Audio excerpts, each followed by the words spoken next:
नमस्कार दोस्तों, आप सभी का एक बार फिर से स्वागत है हमारे चैनल भक्ति ज्ञान में। दोस्तों, एक बार की बात है, भगवान ने नारद जी से कहा कि आप तो हमेशा भ्रमण करते रहते हैं, इसलिए आप कोई ऐसी घटना बताइए जिससे आप हैरान हो गए हों।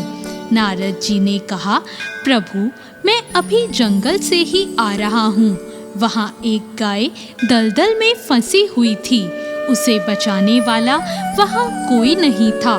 तभी वहाँ से एक चोर गुजरा। गाय को फंसा हुआ देखकर भी वो नहीं रुका, उल्टे वो उस पर पैर रखकर दलदल लांघ कर निकल गया। आगे जाकर उस चोर को सोने की मोहरों से भरी एक थैली मिल गई। थोड़ी देर बाद वहां से एक वृद्ध साधु भी गुजरा। उसने उस गाय को बचाने की पूरी कोशिश करी। पूरे शरीर का जोर लगाने के बाद उस साधु ने उस गाय को बचा लिया। लेकिन मैंने देखा कि गाय को दलदल से निकालने के बाद वो साधु आगे जाकर एक गड्ढे में गिर गया और उसे चोट लग गई। भगवान, आप ही बताइए, ये कौन सा न्याय है? भगवान मुस्कुराए, फिर बोले, नारद, जो हुआ वो सही हुआ। जो चोर गाय पर पैर रखकर भागा था, उसकी किस्मत में तो उस दिन खजाना लिखा था, लेकिन उसके इस पाप के कारण उसे केवल कुछ मोहरें ही मिली।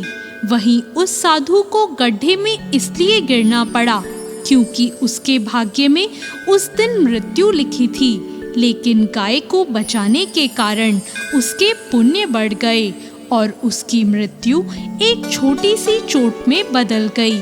इंसान के कर्म ही उसका भाग्य तय करते हैं। भगवान की ये बात सुनकर नारद जी संतुष्ट हो गए। इसलिए हमें अपने जीवन में हमेशा अच्छे कर्म करते रहने चाहिए। कैसी लगी आप सभी को आज की ये कहानी? ऐसी और नई कहानियों के लिए हमारे चैनल भक्ति ज्ञान को सब्सक्राइब करें।